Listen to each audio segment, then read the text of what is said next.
Obrigado pelo convite mais uma vez. Uma boa noite a todos os queridos amigos e irmãos em Cristo. Louvado seja Deus pela sua presença nesta noite de domingo.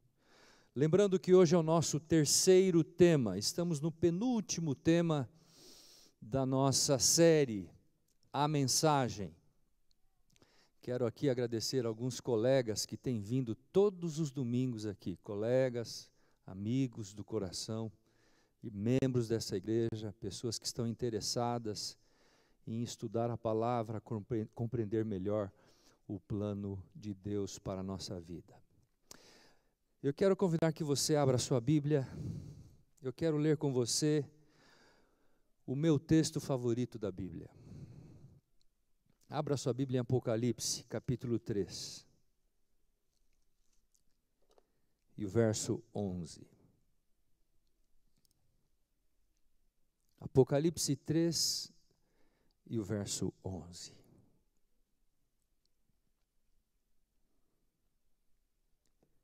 E a palavra de Deus nos diz: Eis que venho sem demora. Guarda o que tens, para que ninguém tome a tua coroa. E o verso 13 do mesmo capítulo diz: Quem tem ouvidos, ouça o que o Espírito diz às igrejas.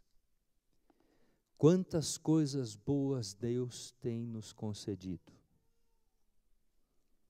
Quantas bênçãos, quantas orientações, quantas revelações, quantas manifestações da sua graça têm sido acumuladas em nossa vida.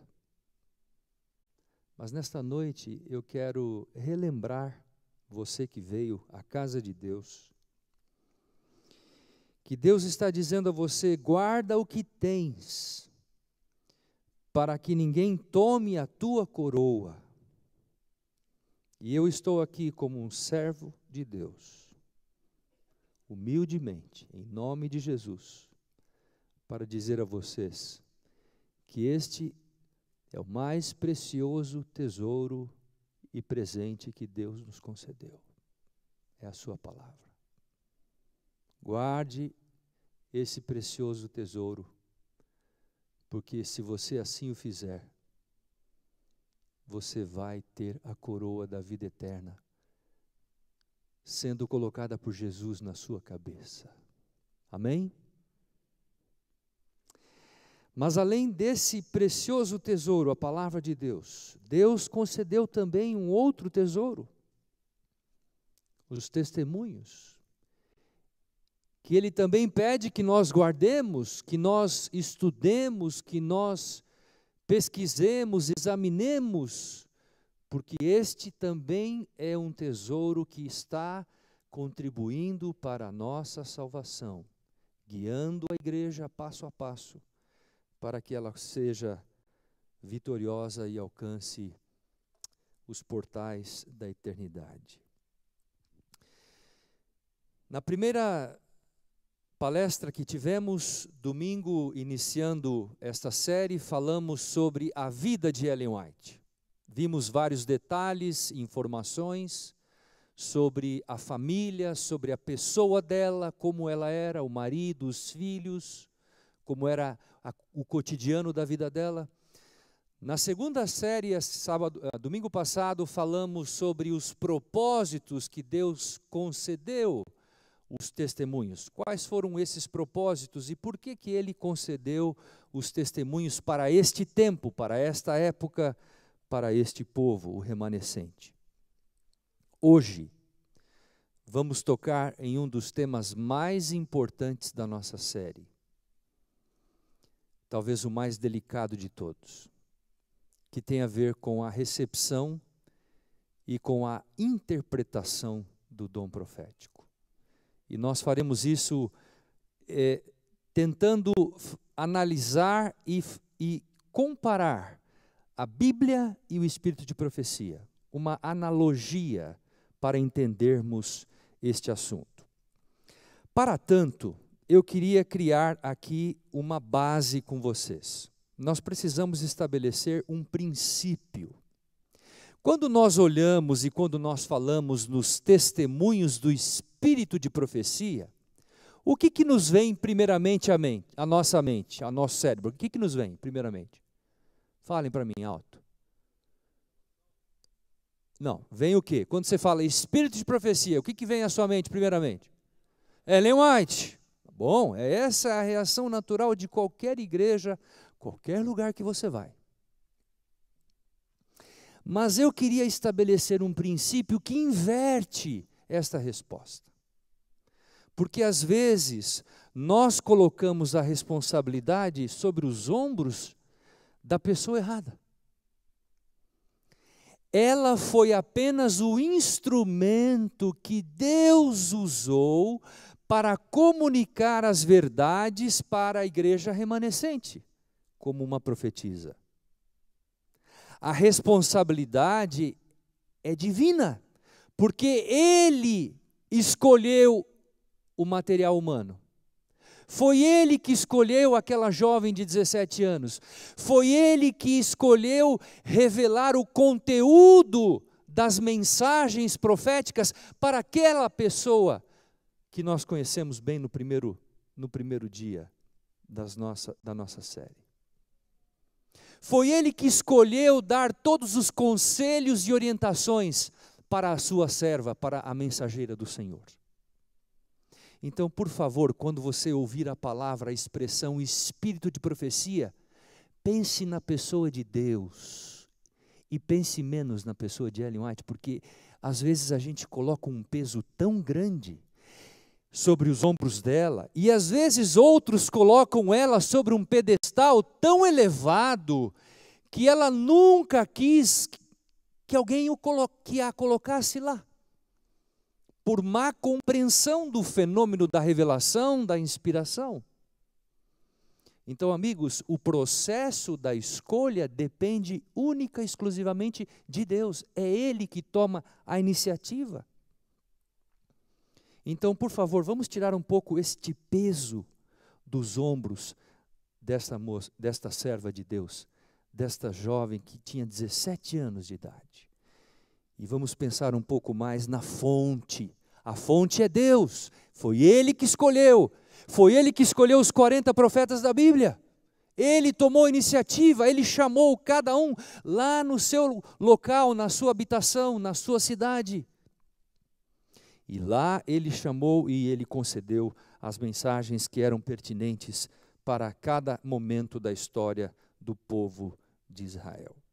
Muito bem, vamos então introduzir nesta noite a mensagem, e eu tenho aqui preparado alguns PowerPoints. Eu separei a nossa mensagem em duas partes, para tentar torná-la um pouco mais didática. A primeira parte vamos falar sobre a recepção dos escritos. Como se deu isso? E eu vou falar um pouquinho também sobre a Bíblia e sobre como os profetas bíblicos receberam o dom profético. Quando nós analisamos o assunto da recepção do dom profético em Ellen White, ela mesmo revela como se dava o processo. E é interessante, e eu trouxe aqui a palavra revelada dela, para vocês lerem e para vocês aprenderem juntamente conosco, como igreja. E ela diz assim: como sejam frequentemente feitas indagações quanto ao meu estado em visão, diz ela, e depois de sair dela, da visão, desejo dizer que quando o Senhor acha por bem, olha que interessante, dar uma visão, sou levada à presença de quem? Falem alto, a presença de quem? De Jesus e dos anjos, e fico inteiramente fora das coisas terrenas, diz ela. Não posso ver além daquilo a que o anjo me dirige.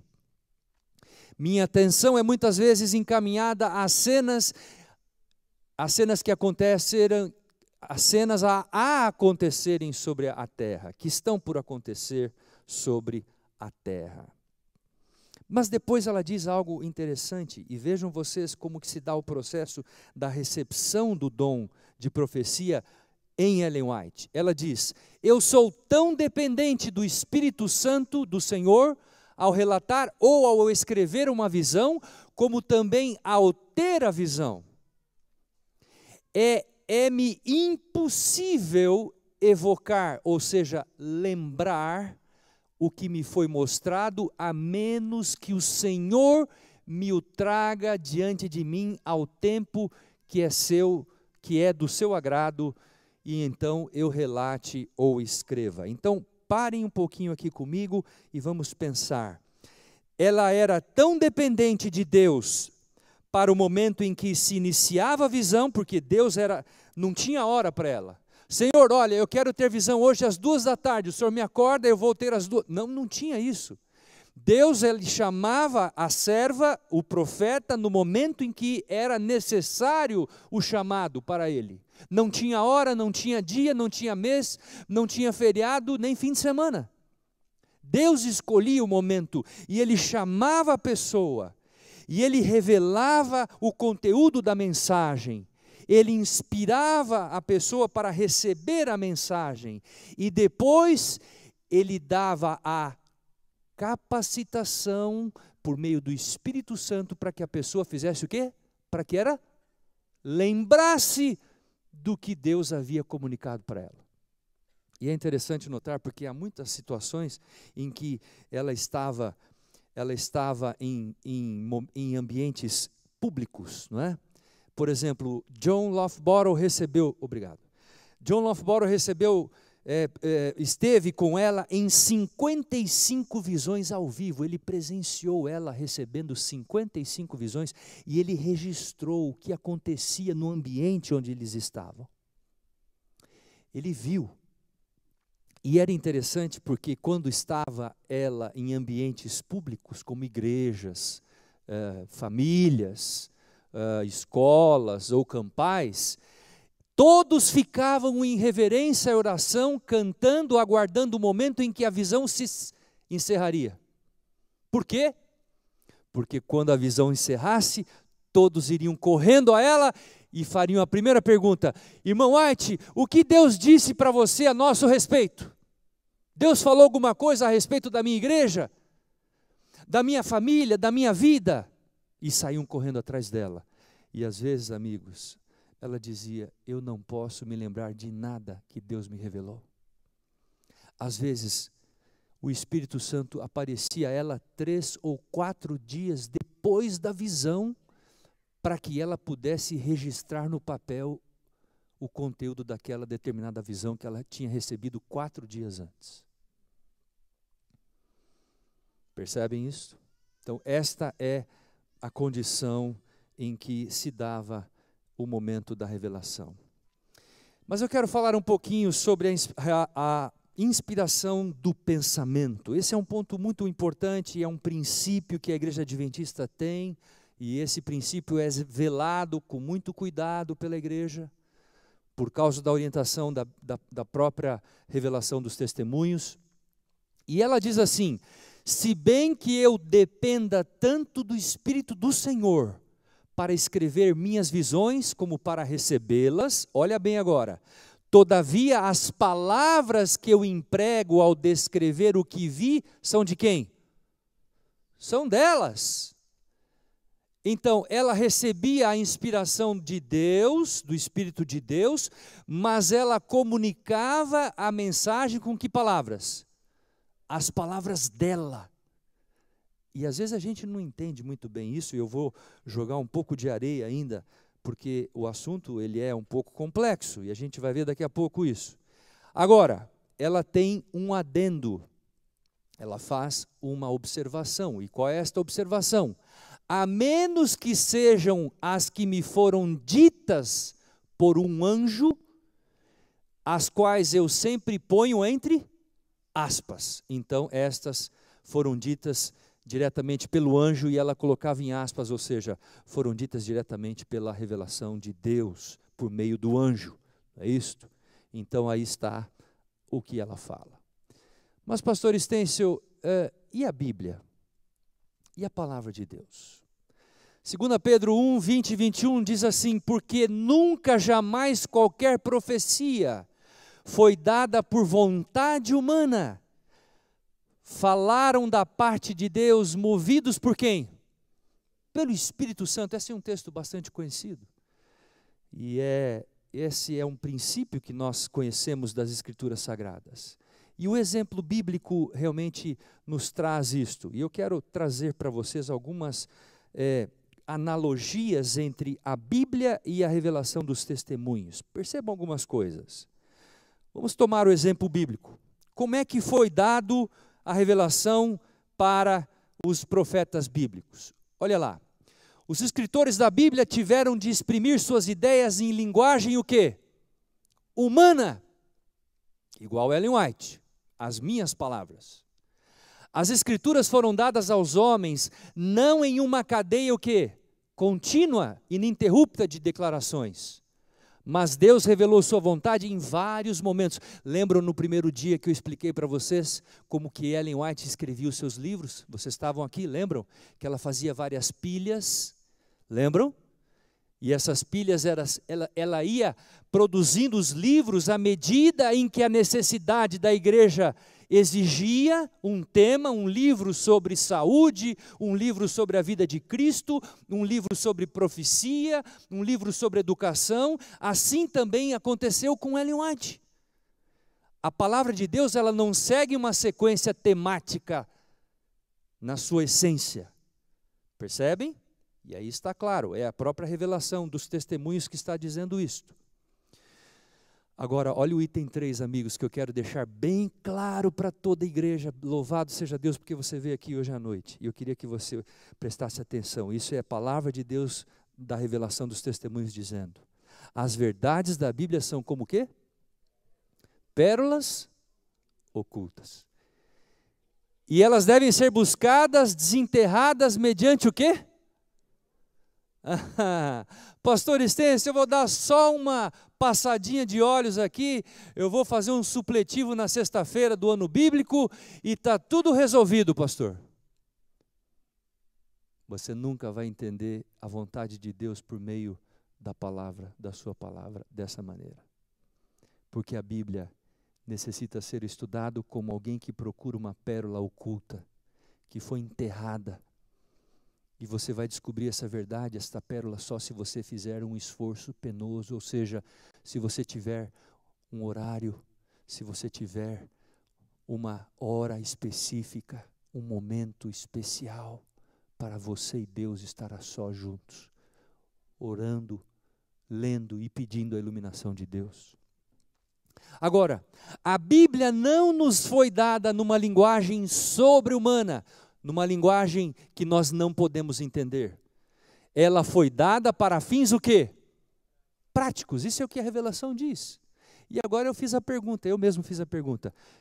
Por que a Bíblia foi dada para nós? Qual a finalidade da Bíblia, se ela tem finalidade prática? Qual a principal finalidade da Bíblia? Visa o quê? Uma palavra: salvação. A Bíblia, a palavra de Deus, nos foi dada com a finalidade prática da salvação de todo aquele que nele crê em Cristo Jesus, o nosso Senhor. Esta é a finalidade única da palavra de Deus, a Bíblia, revelar o caminho da salvação.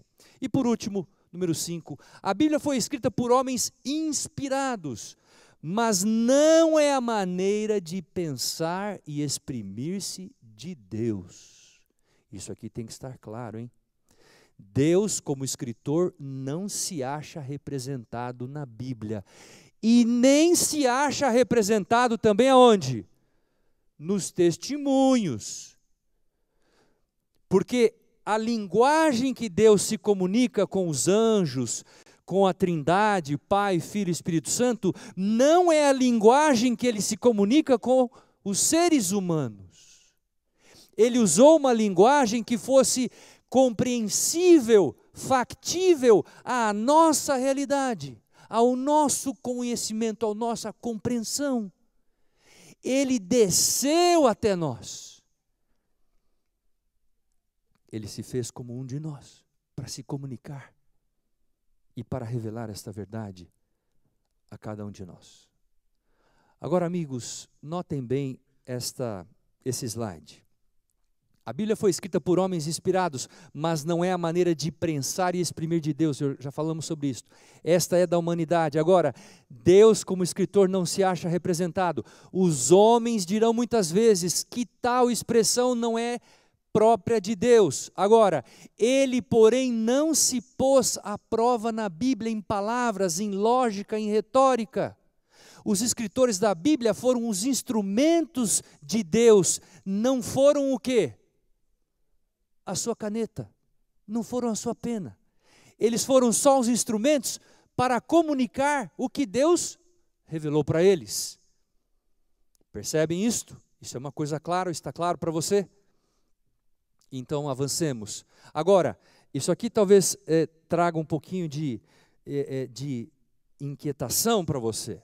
Espero que não traga dúvida, mas inquietação, porque é a revelação que está falando. Diz assim: não são as palavras da Bíblia que são inspiradas, mas os homens é que o foram. Dá para entender isso ou não? A inspiração não atua nas palavras do homem ou em suas expressões, mas no próprio homem, que sob a influência do Espírito Santo é possuído de pensamentos. Mas pastor, como é que a gente pode explicar isso então? Abra sua Bíblia, vamos lá. Abra sua Bíblia em Isaías capítulo 55. Aí temos um texto fantástico, importantíssimo para entendermos esse fenômeno, que a própria revelação está tentando mostrar para nós, o processo, o procedimento. Isaías 55, o verso 8 e depois o verso 9. Olha lá o que diz a palavra de Deus. Porque os meus pensamentos, o quê? Não são os vossos pensamentos, nem os vossos caminhos, os meus caminhos, diz o Senhor. Agora o verso 9.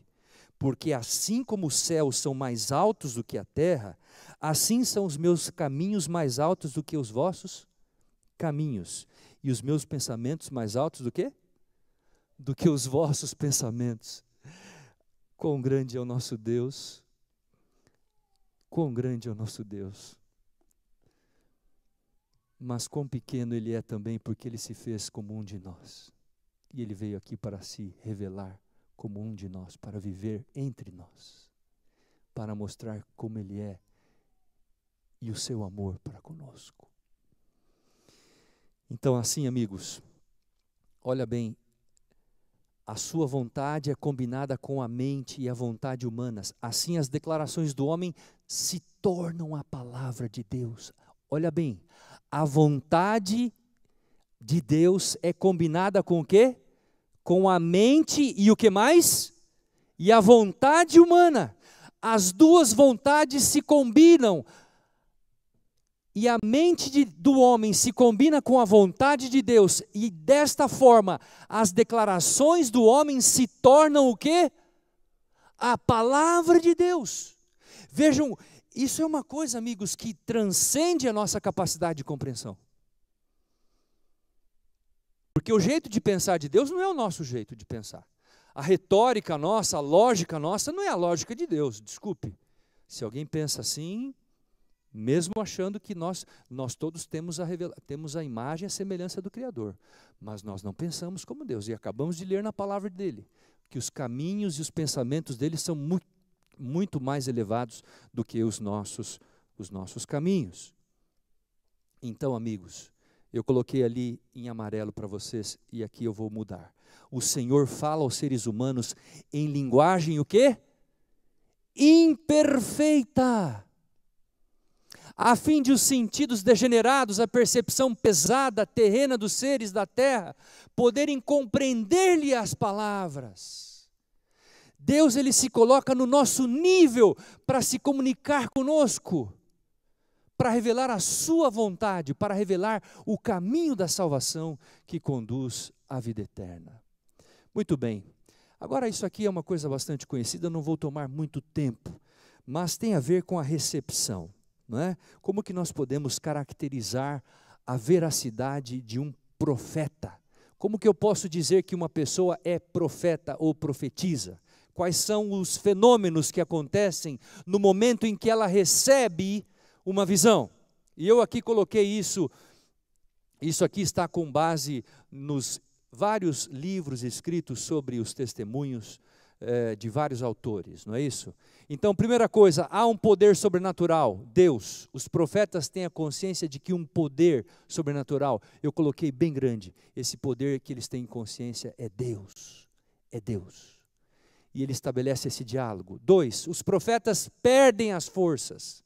3, os profetas às vezes caem por terra, em sono profundo. 4, os profetas ouvem e veem acontecimentos em lugares remotos, como se estivessem realmente presentes. Agora eu quero ler esse texto, porque eu apresentei uma temática aqui uma vez, e realmente houve uma pergunta interessante sobre a primeira visão de Ellen White, se ela esteve no céu ou não. Então eu trouxe esse texto, 2 Coríntios, abre a sua Bíblia lá, 2 Coríntios 12. Olha o que Paulo fala em 2 Coríntios 12. Versos 2 a 4. Paulo também dá uma revelação. Olha o que ele diz. 2 Coríntios 12, 2 a 4. Ele diz assim: conheço um homem em Cristo que há 14 anos foi arrebatado até o terceiro céu. E aí diz assim: se no corpo ou fora do corpo, não sei. Deus o sabe. E sei que tal homem, se no corpo ou fora do corpo, não sei, Deus o sabe, foi arrebatado ao paraíso e ouviu palavras inefáveis, as quais não é lícito ao homem referir.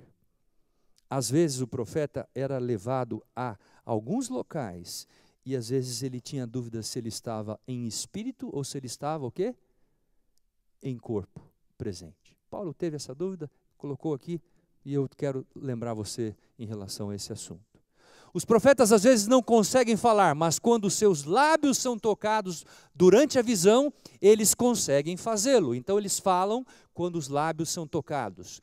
Item 6, os profetas muitas vezes não respiram. Não é em toda visão que o profeta deixa de respirar, tá? Às vezes a gente fica falando isso toda hora. Não é em toda visão que ele deixa de respirar, não é? Havia situações em que ele tinha outros tipos de manifestação de visão, de sonhos também. Os profetas, eles perdem a consciência do que está acontecendo ao redor, e mesmo que eles mantenham os olhos abertos. Os profetas às vezes recebem força suplementar durante a visão. Pastor, por que eles recebem força suplementar? Porque se eles não tiverem força suplementar, eles não conseguem ficar durante o período recebendo a visão. Por exemplo, Ellen White teve uma visão que durou 4 horas e meia. Quem consegue ficar em pé 4 horas e meia parada, olhando para cima? Para pensar. Tiago White, muitas vezes, quando Ellen White entrava em visão,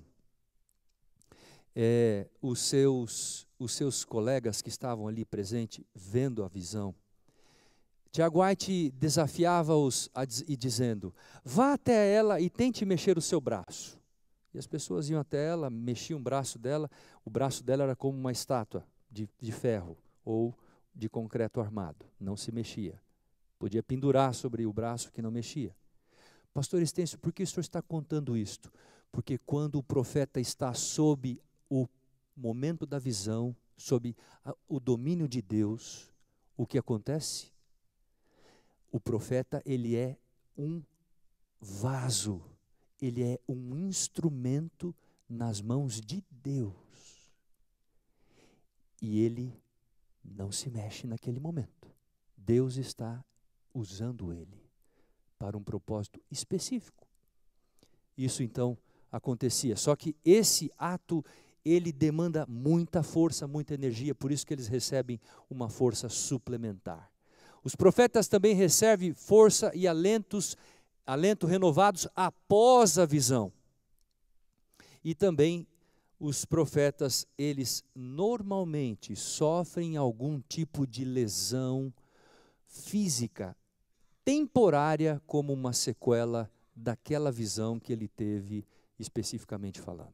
Então, isso é o que nós conhecemos a respeito do Espírito de profecia e também da palavra de Deus, a Bíblia, não é? Então a experiência de Ellen White quanto ao processo da revelação e inspiração são qualitativamente muito parecidos com os profetas bíblicos. Mas como uma profetisa pós-canônica, sua função sempre foi apontar os seus leitores de volta aonde? Às Escrituras Sagradas. Eu não vou cansar de falar isso para vocês. Essa foi a tarefa principal de Ellen White. Levar o povo de Deus de volta às Escrituras e também de volta aos braços de Jesus Cristo. Muito bem. Agora, um outro princípio que nós precisamos colocar aqui. Ellen White, em nenhum momento da sua jornada, durante 70 anos de ofício profético, em nenhum momento ela clamou para si a infalibilidade. Ela disse: todos os meus escritos são infalíveis. Tudo que eu falo, tudo que eu prego, tudo que eu escrevo é infalível. Ela nunca clamou isso para si. Mas ela disse que sua palavra, a Bíblia, é a verdade e não há nele mudança ou sombra de variação. Então, ela nunca clamou para si a infalibilidade. Mas aí entram os críticos. Nós lemos no domingo passado, São João 8,44, você deve lembrar do conteúdo. Ali fala sobre o pai da mentira, que é Satanás, que inventa a mentira, não é? O que aconteceu? Ao longo do desenvolvimento da Igreja Adventista, surgiram críticos que estão vivos até hoje e que tentam complicar e tentam complexificar a maneira como Ellen White tratava os seus escritos. Por exemplo, este aí que está, Dudley Kenwright, foi o maior crítico de Ellen White. Esse indivíduo criticou ela em muitos momentos, a ponto dele sair da igreja. Ele era pastor, deixou a igreja, foi se tornar um batista, escreveu livros, depois se arrependeu, mas nunca voltou para a igreja. Esse indivíduo, certa vez ele disse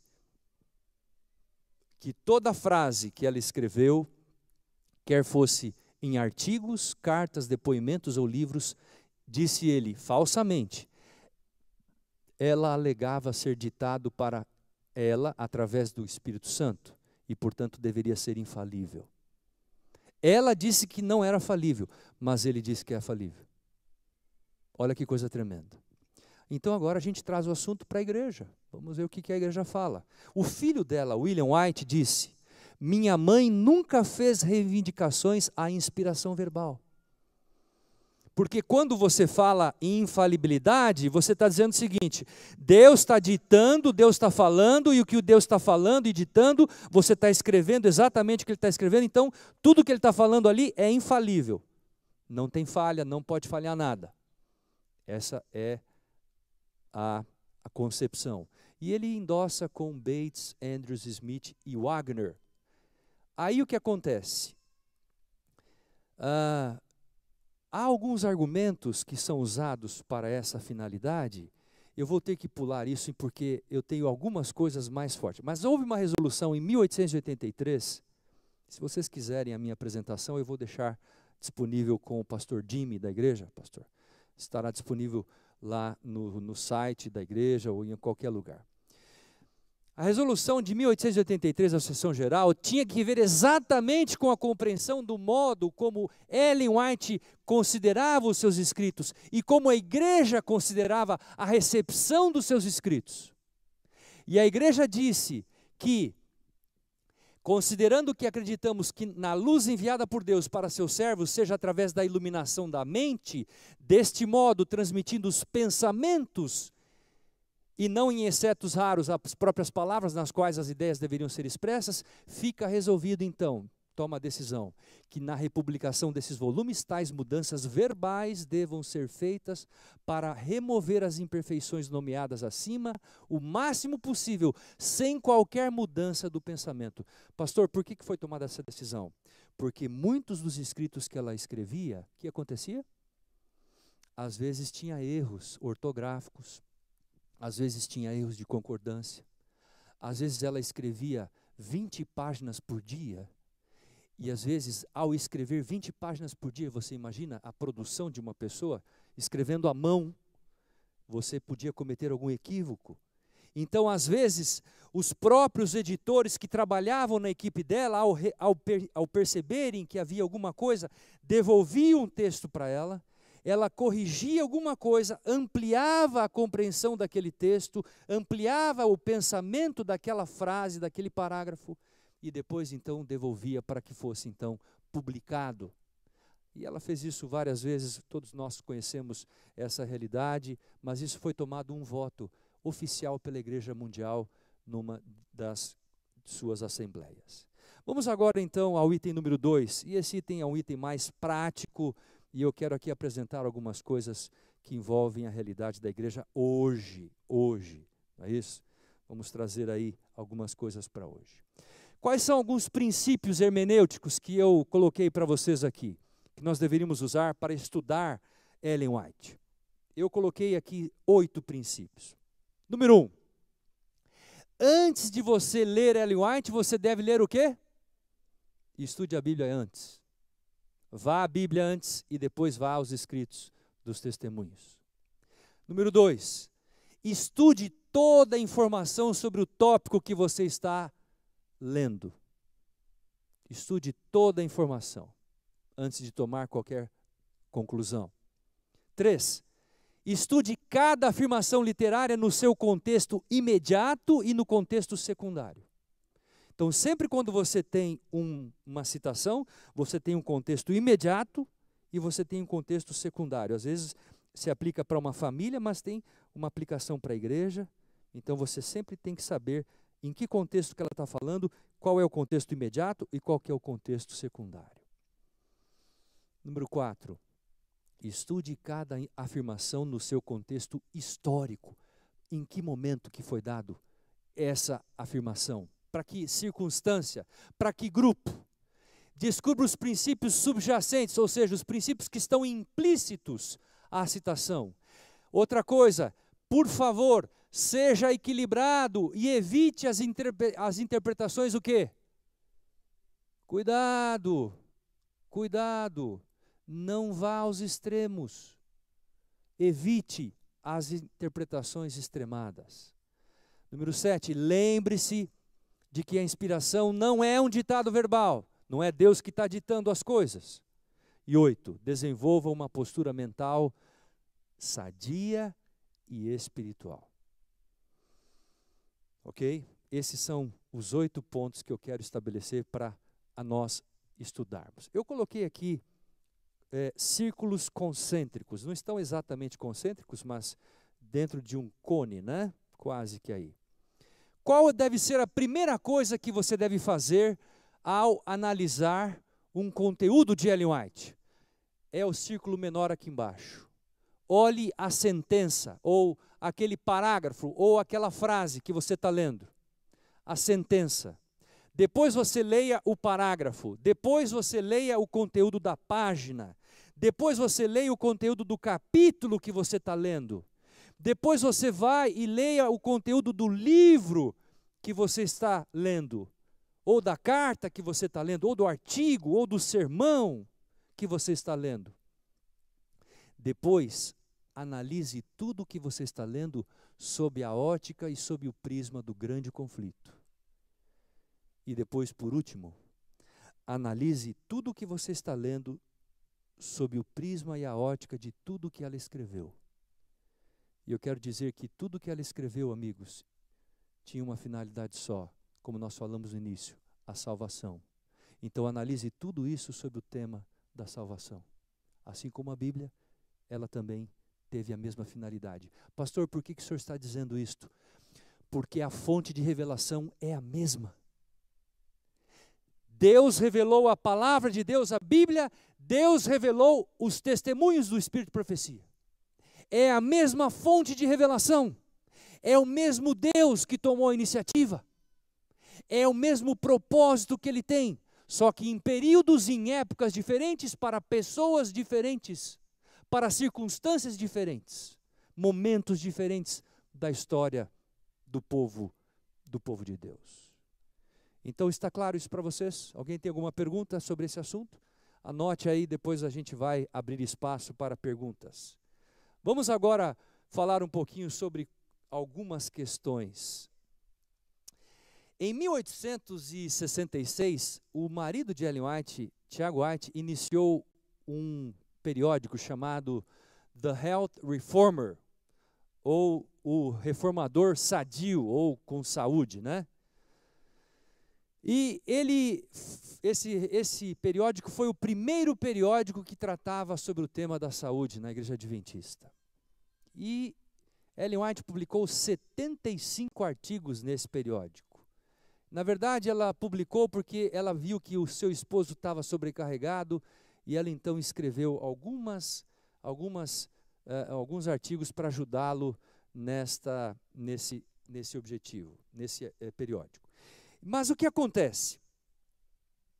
Nesse periódico, ela trata de questões sobre saúde que levantam alguns questionamentos.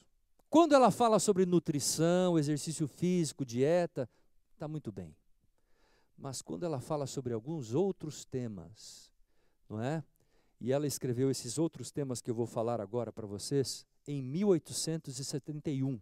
Ela escreveu 6 artigos sobre temas que foram temas um pouco controversos, que trazem dúvidas para muitas pessoas até hoje.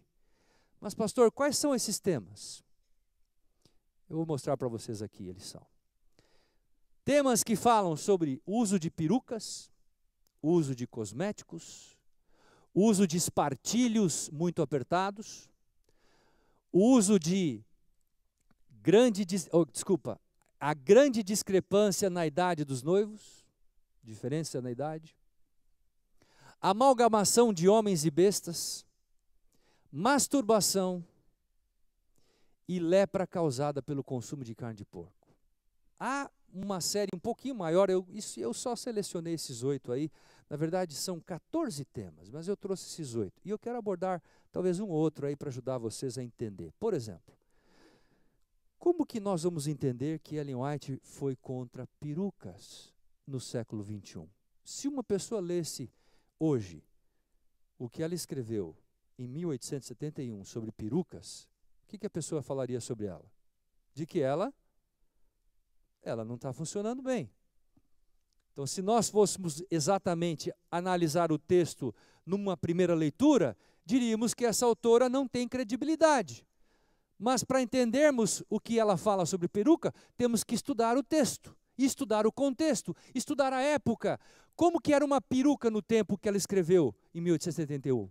Vamos ver? Olha lá. Olha o que ela fala.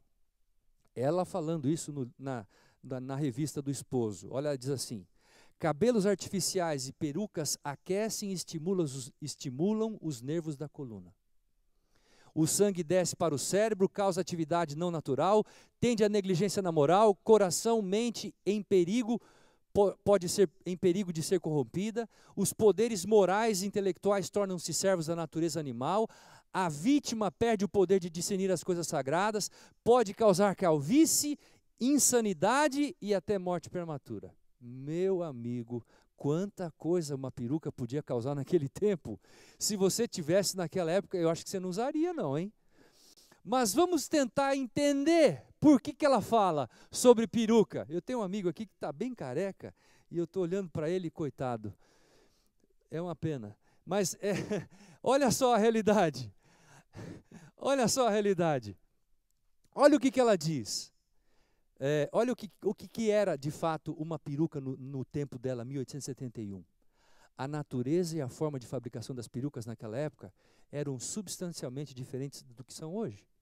Insetos se escondiam dentro das tranças dos cabelos postiços. As perucas eram feitas de material como couro de porco, duro e escuro, o qual se encravava no couro cabeludo e cabeça dos que a utilizavam. E depois, os cabelos que muitas vezes eram arrancados de pessoas doentes que iam morrer, ou pessoas mortas que já estavam mortas, cadáveres, e tiravam essas pessoas que já tinham peste, que já tinham morrido por alguma doença, tiravam o cabelo dela e colocavam na peruca. e depois punha na cabeça da pessoa viva. Aí eu pergunto para você, essa pessoa tinha alguma chance de pegar alguma doença, sim ou não? Tinha, bastante, é lógico. Por isso que ela falou sobre isso. A peruca estava carregada de micróbios, causadora de enfermidades, não é isso? Mais do que isso, ela fala também sobre o arsênio nas perucas. O que é o arsênio? É um semimetal, é usado para você fazer a depuração do solo. Mas o problema não é só o arsênio, é o óxido do arsênio, que se torna um pó que pode ser usado para a fabricação de cosméticos. Nós vamos falar depois sobre os cosméticos também, ela fala um pouquinho sobre isso. E foi feito um estudo, em 2004, escreveram um documentário, a BBC de Londres, e a BBC falou sobre o arsênico nas perucas do rei George III. Olha que coisa interessante. Esse periódico, esse daí deve estar no YouTube, se você quiser ver. E lá fala que as perucas continham arsênio como conservante. E isso foi descoberto. E foi descoberto também que deram arsênio para o George III. Na verdade, eu li nessa tarde, estudando um pouco mais o assunto, que o óxido de arsênio era considerado como que o pó da herança. Porque diminuía o tempo do indivíduo para ele ganhar a herança do pai, ou para ele ser o rei, ou assim por diante. O pó da herança. Olha que coisa terrível. Isso tinha naquela época. Isso é o mal, é o pecado. Já existia. As pessoas já pensavam desse jeito, não é? Vamos em frente. E os cosméticos? Ellen White fala sobre os cosméticos. Olha o que ela disse no artigo. Sementes de morte e paralisia estão guardados em cada frasco dessas misturas supostamente inocentes.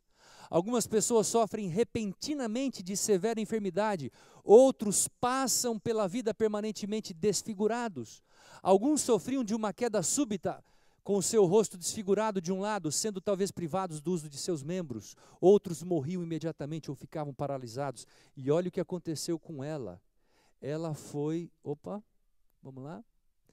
Ela foi, aqui nos seus dias,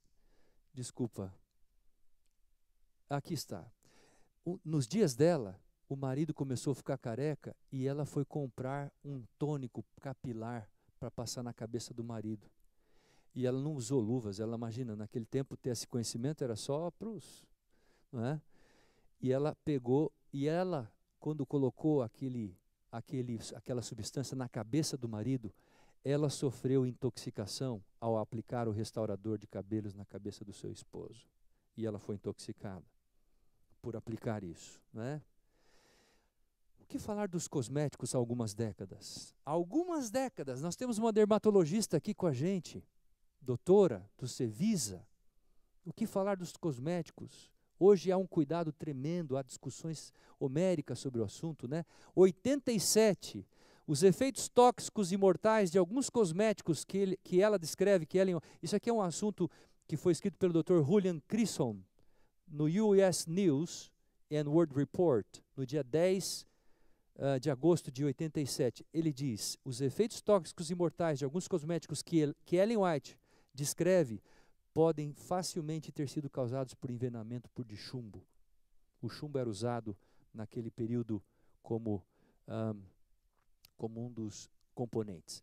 Em 59, alguém escreveu no Evening Star, 17 corantes venenosos foram encontrados em um batom, em 1959. Não faz muito tempo, então aí vocês podem ver um pouquinho do que Ellen White fala sobre os cosméticos. Nós temos o assunto dos espartilhos, não é? Eu queria falar um pouquinho sobre esse tema de forma bastante amorosa, não é? Os espartilhos eram aquelas saias que as pessoas usavam, mas antes delas usarem as saias, elas colocavam uma espécie de uma cinta, não é? Uma cinta de algodão, e elas apertavam bem aquilo para que a cintura da mulher ficasse o mais fino possível, para que ela se tornasse elegante, bonita, diante dos olhos daqueles que apreciavam a sua beleza, não é? Mas Ellen White fez alguns comentários sobre isso. Ela disse que mulheres vestidas de acordo com a moda não podem transmitir boa saúde para os seus filhos. Algumas dessas mulheres que colocavam espartilho ficavam grávidas, e ao se engravidarem, elas deixavam de oxigenar o corpo devidamente com oxigênio suficiente para oxigenar o corpo e, sobretudo, o feto da criança que estava sendo gerada no seu ventre, não é? E havia implicações em relação a esse assunto dos espartilhos, não é? Eu coloquei aqui, o meu tempo já encerrou, eu coloquei aqui, o meu tempo encerrou aqui, eu tenho que parar. Eu coloquei aqui 3 conselhos que a revelação nos dá sobre a questão do uso de vestimentas, porque o espartilho hoje ninguém usa, mas hoje a gente usa roupa bastante o quê? Justa, não é? Às vezes a gente usa roupa muito justa, tanto os homens quanto as mulheres. Parece que cada vez a roupa tá ficando mais próxima da pele possível, né? Ellen White, ela tem 3 princípios quando ela fala sobre vestimenta. Número 1, modéstia. Número 2, simplicidade. Número 3, conforto. Uma roupa não pode prender o seu estômago, o seu diafragma. Uma roupa não pode deixar você apertada, desconfortável, né? Nem o seu sapato muito alto deixar você com dor no calcanhar ou com dor na sua batata da perna. Tudo tem que ter um equilíbrio, amigos. Modéstia, simplicidade e conforto. Esses são os princípios dados por Deus à serva do Senhor. Eu vou trazer aqui um assunto bastante complexo, que é parte desses. Eu podia pedir para você aumentar um pouquinho o volume do meu microfone aí, que eu estou. Me ajuda aí um pouquinho, obrigado. Esse assunto é um assunto delicado, porque envolve um momento muito complexo da nossa geração. Isso já existia nos tempos bíblicos e sempre houve problemas relacionados a este assunto, a masturbação.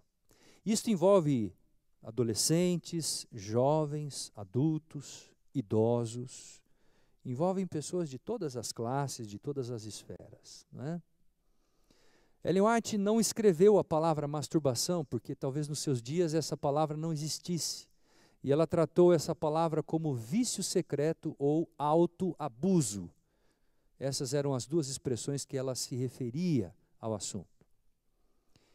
E ela chamou isso de um mal e identificou um número de indesejáveis doenças físicas, emocionais e espirituais que resultavam dessa prática. Naquela época surgiu um doutor europeu em 1840 que estudou detidamente o assunto.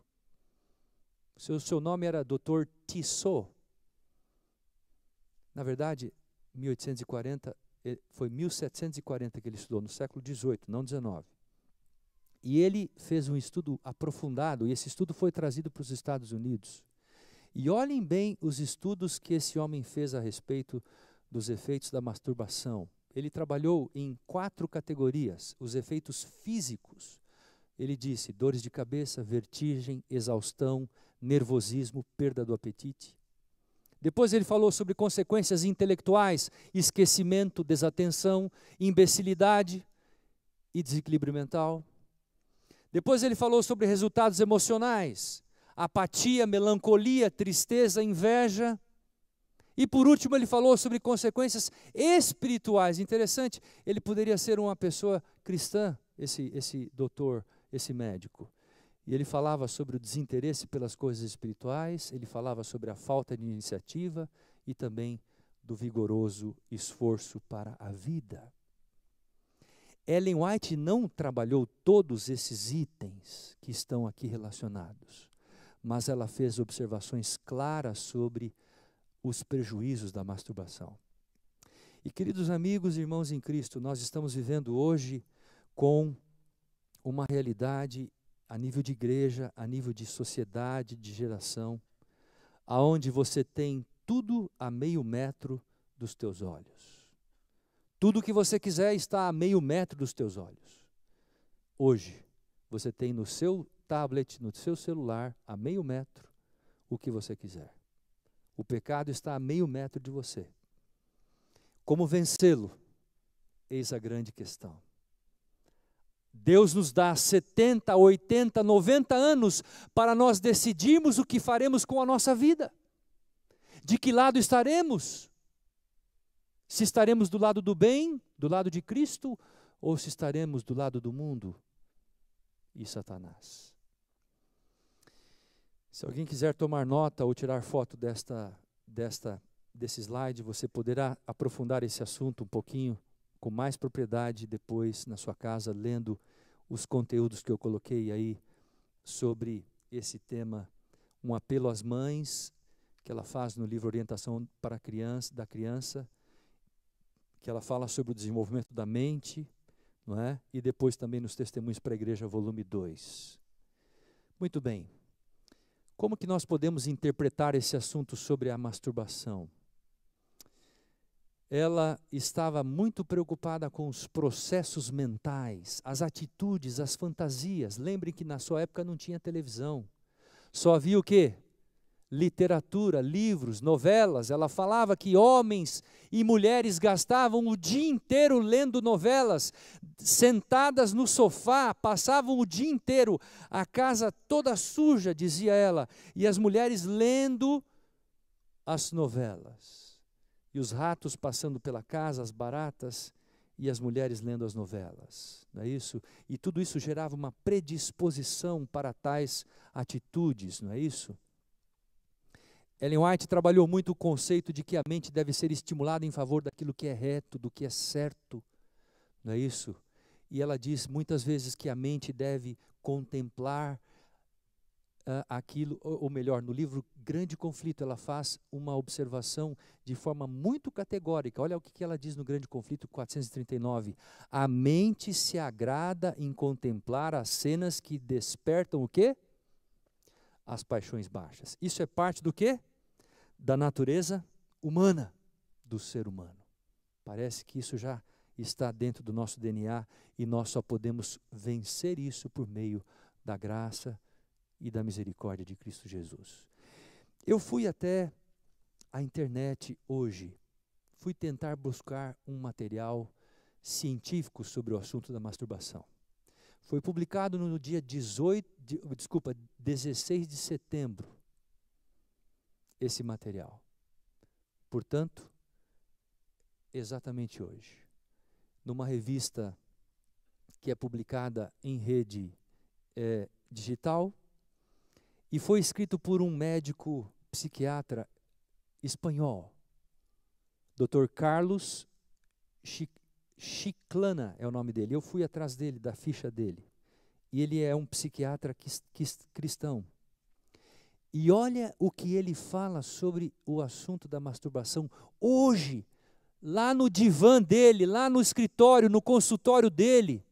Quem vai lá hoje para resolver o assunto, ele diz assim: digo para quem sofre desse problema, porque é sofrimento que vejo nas pessoas que chegam ao meu consultório por esse motivo. Não são pessoas estranhas de forma alguma, mas elas têm um problema e querem resolvê-lo.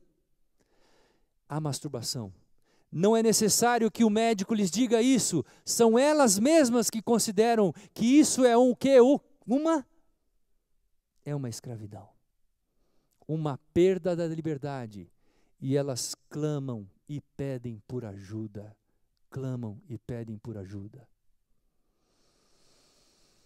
Depois ele continua dizendo que a sexualidade saudável não é sublimada nem reprimida, mas integrada no projeto vital de cada pessoa, de acordo com seus critérios pessoais.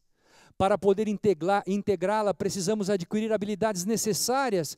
E aí ele descreve algumas habilidades. Quais são essas habilidades para você conseguir vencer o problema da sexualidade em relação ao crescimento na fase da adolescência? Ela diz assim: o conhecimento pessoal, ordem, proatividade, sentimento ou sentido de pertencimento a um grupo, confiança pessoal, determinação, iniciativa, saber descansar, amizade, racionalidade, afetividade rica e abundante. Olha quantas coisas que esse médico destaca como psiquiatra para uma pessoa vencer esse problema. E aí, à esquerda eu coloquei um quadro, eu não quero ler isso para vocês agora, mas está aí, o que está à esquerda é relacionado àquelas pessoas que têm o problema ligado à masturbação, e à direita a solução para o problema.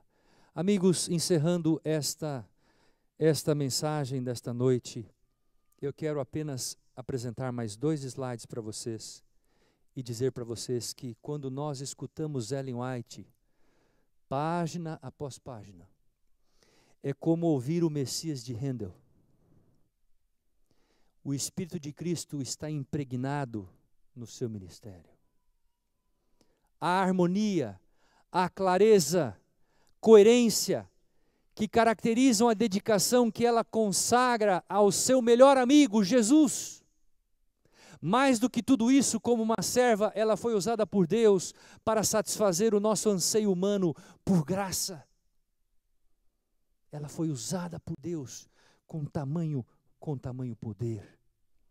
E queridos amigos, irmãos em Cristo, eu queria dizer para vocês, encerrando esta minha fala, e aqui eu encerro. Quando Ellen White, ela entrava em visão, ela tinha 3 padrões diferentes para ela iniciar uma visão. Ela usava 3 diferentes tipos de expressão. Ela dizia, glória, glória, glória, e ela entrava em visão. Segundo padrão, ela dizia, santo, santo, santo, e ela entrava em visão. Terceiro padrão, ela dizia, univos, univos, univos, e ela entrava em visão. Os 2 primeiros padrões nós podemos encontrar aonde? Na palavra, Bíblia. Mas o terceiro padrão nós só encontramos no remanescente.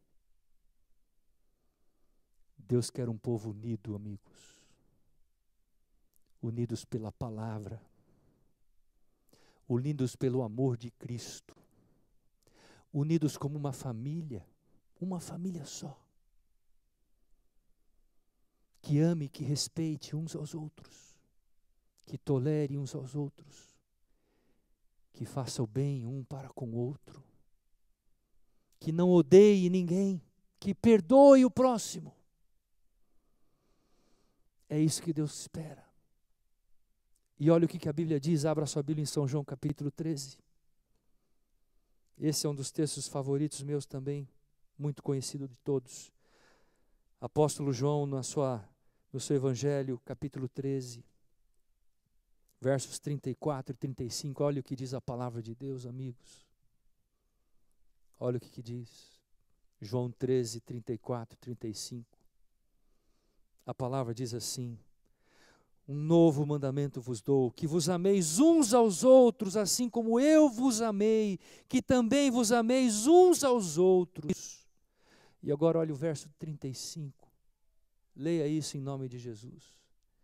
E nisto conhecerão todos que sois meus discípulos, se tiverdes amor, o quê?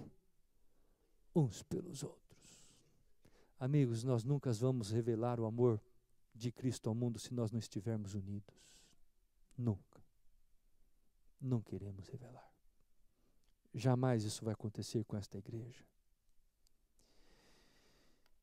Encerrando, eu leio esse texto onde ela diz, coisa alguma no mundo é tão preciosa para Deus do que o quê? A sua igreja.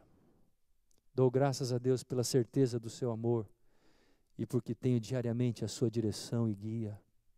Acho-me bastante ocupada com o escrever.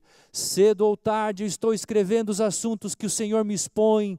A responsabilidade de minha obra é preparar um povo que subsista no dia do Senhor. Amém? Que todos nós, quando Deus estiver descendo nas nuvens, possamos subsistir, estarmos prontos, preparados, e que ninguém tome a nossa coroa da nossa cabeça. Que Deus a todos abençoe, o meu desejo, a minha oração. Amém.